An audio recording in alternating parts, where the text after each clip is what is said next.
Dr. Nick here with another live training in the back pain and sciatica support group.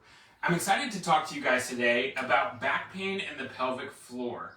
You see, there are so many parts of the body that have overlapping anatomy, and so there can be different muscle groups firing, different joints with little bits of asymmetry or muscle imbalances going on that cause pain. So we're going to dive into some of the most common symptoms and how to source your pain, and then what to do about that pain in order to move forward from this and take back your active and healthy lifestyle.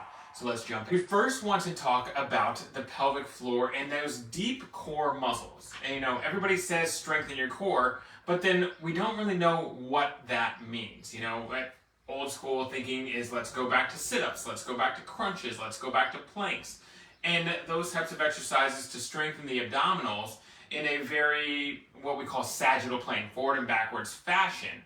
However, that does not address your deepest core layer.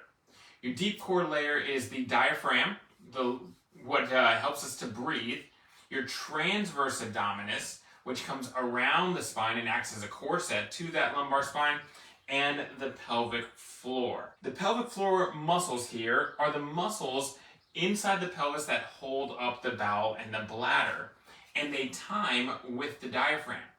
So every time you breathe, ideally, that pelvic floor should be lengthening and falling. And so when I breathe in, my diaphragm drops, my pelvic floor should be dropping at the same time. And this helps us to maintain a nice and natural pressure within the abdomen. Now, that doesn't always happen, unfortunately. We can have increased tone of the inner thighs of the pelvic floor. By tone, I mean that these muscles just kind of hang on a little bit.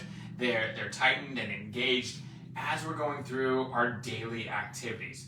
So it's very important to be able to get in touch, mind to body, with where is that pelvic floor, what the heck does this guy mean by it, and how do I consciously deactivate the pelvic floor? And I say deactivate because many times the primary thing that is suggested is to further tense the pelvic floor with something like a kegel, right? A kegel is where we engage the pelvic floor, where we lift that pelvic floor up and really elevate it. Most people need to lengthen that pelvic floor and learn to relax it rather than strengthen it.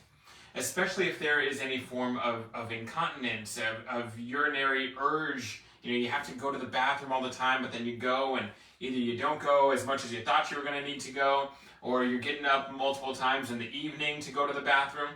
These are signs of a weak pelvic floor that has difficulty with lengthening and being elongated. Rather than I need to strengthen it, I need to lengthen it. It's hypertonic. The other really important factor here when thinking about pelvic floor health is that if the diaphragm and pelvic floor are not in sync here, then we might be causing increased pressure, volume here in the abdomen. And that can only come out one of two ways because, right, our sides are nice and flush. There's a seam here in the center of the abs, and there's going to be increased pressure either forwards or backwards through that lumbar disc. And so we want to decrease the amount of pressure that goes into those areas through control. Control being much more important than strength these days, guys, especially early on in your recovery. Controlling the deep muscle groups of the core is very, very important. Diaphragmatic breathing is so important that it can affect pain, it can improve healing rates, it can really just set your mood up for the day, just getting in touch with breath. It has been, over my 15-year career in health and wellness and being a back pain specialist, breathing is the number one thing that I teach consistently. And so I want to ask you today, when's the last time that you took a nice, full, deep breath?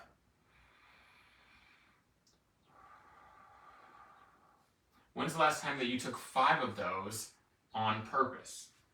We often don't stop to think about that in our daily life, going. And it's so important to be able to stop and to breathe, to feel where tension is and to get back in touch with your body.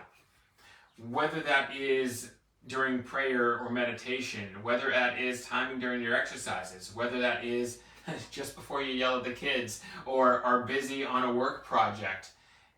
Intentionally breathing is one of the best things that you can do for yourself and for your back pain, okay? Because we're going to get in touch with where am I holding tension? How is that pelvic floor working? Oh, I didn't realize that maybe it's been a while since I took a nice, full, deep breath, right? That changes not only the way that we feel, but literally the chemistry, the physiology of our body and of our cells. By increasing oxygen, we're decreasing the acidity of our cellular metabolism, and that is so, so important. To relax the pelvic floor, as we're standing, we want to be able to sit back into our hips and heels, feel that there's no pressure in between the thighs, and elongate the muscles in between the genitalia.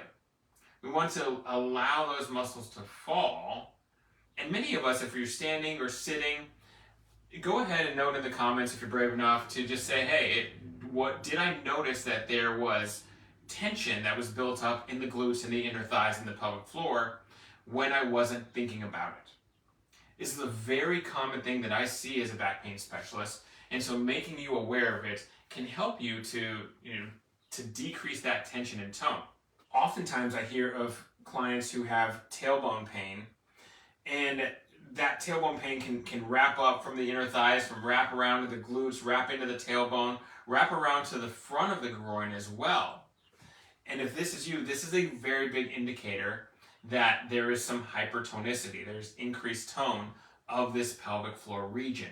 And so again, the goal here is not to then further strengthen those muscles, but to actually get in touch with them and be able to consciously relax the muscles, allowing the muscles to fall, timing them with breath. So I hope that's very helpful to you guys today. If we can couple that with transverse abdominis activation, now we have a basis to start moving forward with your core strengthening. I hope that's helpful. If you guys have further questions, go ahead and comment below. Feel free to tag me in it. And again, thank you for being a part of this community.